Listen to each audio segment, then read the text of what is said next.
Hey everyone, Rick here with another video from DXOMARK. Today, the Apple iPhone 14 series review. Let's get right into it. First up, camera.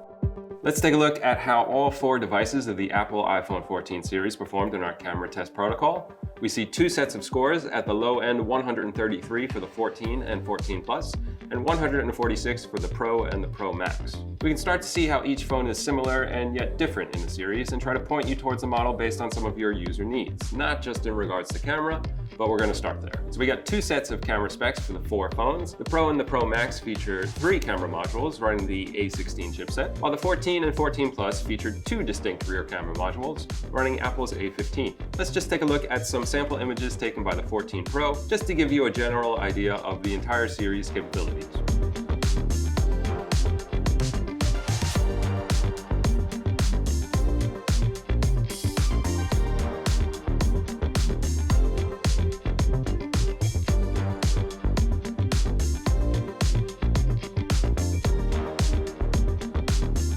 Those with just camera in mind, it's really just a choice between two, really.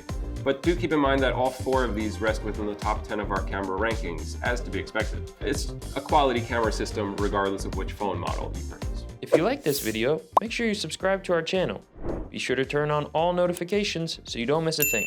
Thanks for watching. Okay, so let's now take a look at how these devices compared in our display protocol. So here are the overall scores. We can see once again that the Pro and the Pro Max scores are the same, while there is a small deviation of 1 point between the 14 and the 14 Plus, well within our margin of error. And the current top scores in display, yes, they're the Pro and the Pro Max. Once again, the Pro and the Pro Max feature the stronger hardware set among the series when it comes to display, with the Super Retina XDR OLED screens rated at 1000 nits, peaking at 2000 nits in high brightness mode, while the non-Pro models vary between 800 nits and 1200 nits. The high brightness of the Pro models make for an excellent HDR video experience while indoors, with the boost in the brightness working well for the device's readability in bright outdoor sunlight.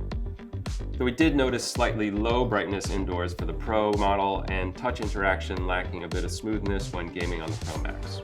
For the 14 and 14 Plus, we found good contrast and proper brightness when watching HDR10 video, though the 14 did present a lack of brightness under sunlight conditions, and the 14 Plus did present a slight yellow casting. So why the 1 point discrepancy between the 14 and 14 Plus models, you might be asking? Any resulting score difference were well within our accepted margin of error, while separately testing each device. Now on to battery. Let's see how the series performed. And you might notice something a bit different going on from our other protocols, namely that in battery, the Plus model outperformed the Pro. So taking a look at how the devices discharge in regards to autonomy, we can see the Plus in orange and the Pro Max in red taking longer to discharge from a 100% full charge.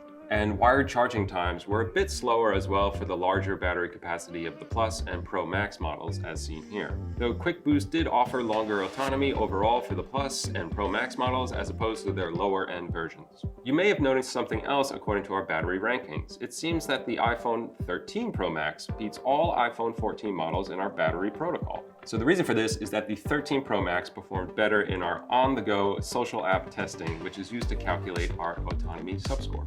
Using a smartphone on the go takes a toll on autonomy because of extra hidden demands, such as with continuous signaling associated with cell phone network selection, for example. DXOMARK battery experts take the phone outdoors and perform a precisely defined set of activities while following the same travel itinerary, walking, taking the bus, using the subway, for each device to give us a more real-world user case function in the calculation of our scores. Making calls using the camera, using GPS, and lastly using social media apps as one would do in the real world. The iPhone 14 Pro Max has demonstrated larger and longer autonomy while using social media apps than the previous version, the 13 Pro Max, but show lower autonomy while making calls, using the camera, or using GPS. Perhaps giving some insights into what Apple prioritizes in terms of a typical user, namely with using social media. So finally, let's talk about audio.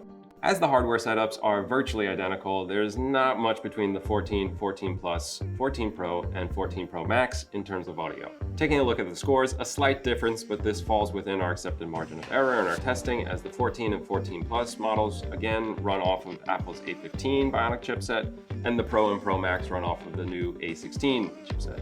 Though once again, very similar results were found in both playback and recording. Let's take a look at some pros and cons found in our audio testing for all four devices. Overall quality when it comes to listening to music, playing games, or watching movies, though some distortion and compression when listening at maximum volumes at times. In terms of recording, excellent devices for capturing sound in loud environments such as concerts or other loud events, and the audio zoom does need a bit of improvements compared to other devices.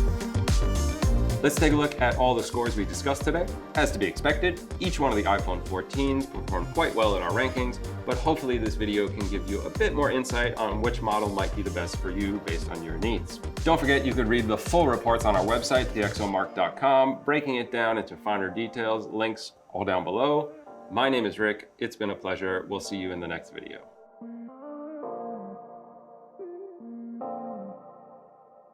Like this video? We got some more right here.